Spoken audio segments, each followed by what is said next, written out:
jabatan ahli pertama perawat yang berasal dari RSUD Dr. Muwardi, Surakarta. Saya merupakan peserta pelatihan dasar CPNS golongan 3 angkatan 65 Provinsi Jawa Tengah tahun 2021. Pada kegiatan aktualisasi dan habituasi ini, saya mengambil tema optimalisasi pre dan post conference di ruang pelatih 2 RSUD Dr. Muwardi, Surakarta.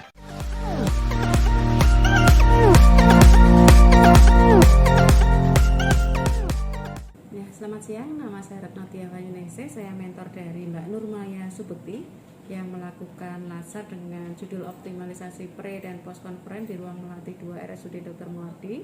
Yang bersangkutan sudah menyelesaikan semua tahapan di dalam rancangan kegiatan LA ini dan sudah dengan baik menyelesaikan semua kegiatan dan evaluasinya juga sudah dikerjakan dan memang terjadi peningkatan mutu layanan kaitannya dengan pre dan post conference.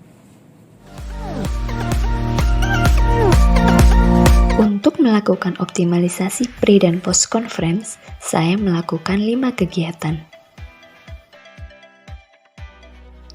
Kegiatan pertama, membuat materi pelaksanaan pre dan post conference yang terdiri dari 3 tahapan. Tahap pertama, saya mengumpulkan materi pre dan post conference dari berbagai sumber, mulai dari mencari buku-buku di perpustakaan maupun dari sumber ilmiah. Setelah materi terkumpul, saya mulai menyusun materi pelaksanaan pre dan post conference. Selanjutnya, saya melakukan konsultasi dengan mentor untuk dilakukan koreksi dan mendapatkan persetujuan dari mentor. Kegiatan kedua yaitu membuat media berupa video SPO pre dan post conference dan aplikasi berupa WhatsApp group untuk memudahkan pelaksanaan pre dan post conference yang terdiri dari 10 tahapan.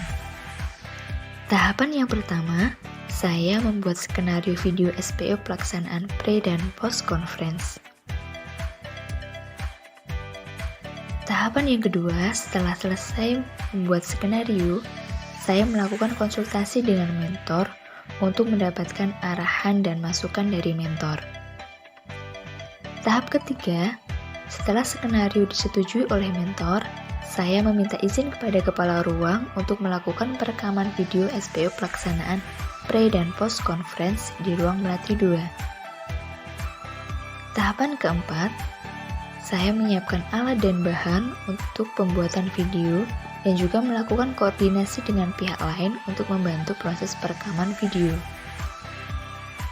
Tahap kelima, saya melakukan perekaman video SPO pelaksanaan pre dan post conference dengan bantuan pihak yang profesional.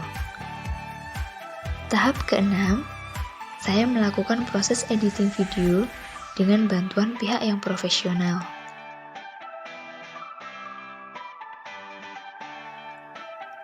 Tahap ketujuh, setelah selesai proses editing, saya melakukan konsultasi kepada mentor untuk dilakukan koreksi dan mendapatkan masukan dari mentor. Tahap ke-8, terkait pembuatan WhatsApp group, saya melakukan konsultasi kepada kepala ruang. Tahap ke-9, saya melakukan koordinasi dengan perawat primer dalam pembuatan WhatsApp group. Tahap ke-10, saya membuat WhatsApp group untuk masing-masing PP atau perawat primer untuk memudahkan komunikasi antara perawat primer dan perawat asosiat. Kegiatan ketiga, melakukan sosialisasi pentingnya pelaksanaan pre dan post conference dan strategi pelaksanaannya yang terdiri dari 4 tahapan. Tahap pertama, saya menyiapkan media sosialisasi.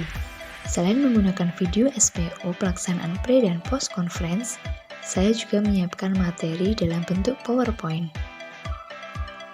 Tahap kedua, saya melakukan konsultasi media sosialisasi kepada mentor untuk mendapatkan masukan dan arahan.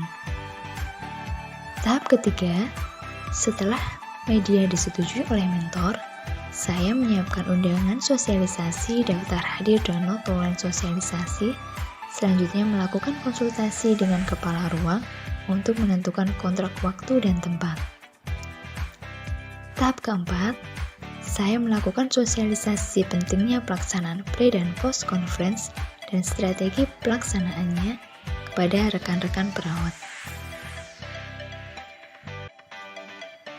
Kegiatan keempat, melakukan implementasi pre dan post conference di ruang melatih 2.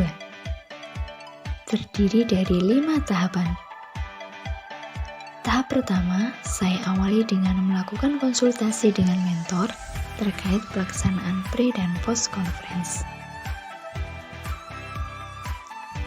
Tahap kedua, saya melakukan koordinasi dengan kepala ruang dalam pemilihan perawat primer atau PP yang akan dijadikan role model pelaksanaan pre dan post conference dan kontrak waktu pelaksanaan pre dan post conference pada perawat primer lain. Tahap ketiga, setelah mendapatkan izin dari kepala ruang, saya melakukan koordinasi dengan perawat primer yang dijadikan role model pelaksanaan pre dan post conference. Tahap keempat, setelah perawat primer bersedia untuk dijadikan role model, selanjutnya melakukan pre dan post conference pada perawat primer yang dijadikan role model tersebut. Tahap kelima, setelah role model melakukan pre dan post conference dengan baik, selanjutnya adalah melakukan pre dan post conference pada perawat primer lain.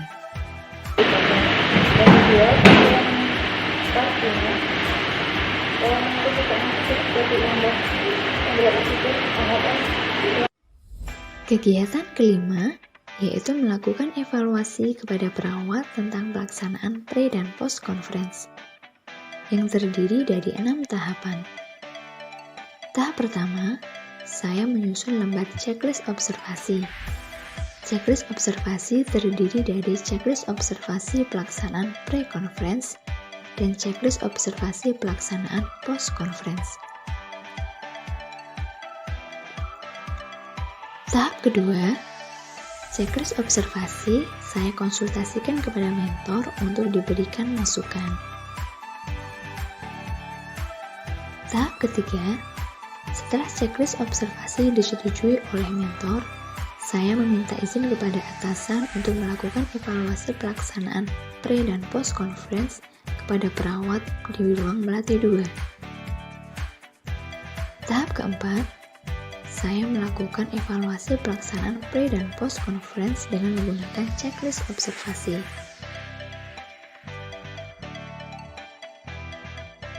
Tahap kelima, saya melakukan analisis data evaluasi.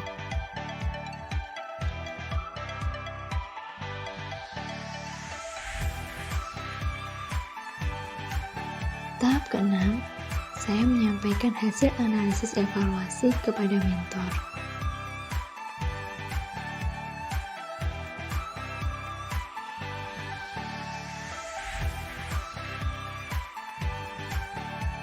Kesimpulan, dapat disimpulkan bahwa terdapat kenaikan pelaksanaan pre dan post conference antara sebelum dan sesudah pelaksanaan kegiatan.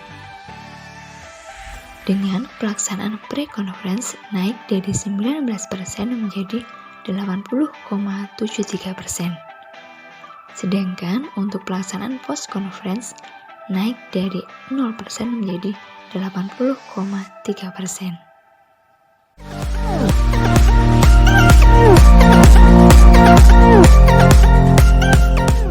Assalamualaikum warahmatullahi wabarakatuh. Perkenalkan, saya Tutik Sulistianti sebagai perawat primer di ruang melatih 2 RSUD Dr. Nuwarti, Surakarta. Saat ini adik saya yang bernama Nur Maya Subekti sedang melaksanakan latsar untuk mengoptimalisasikan pelaksanaan pre dan post conference.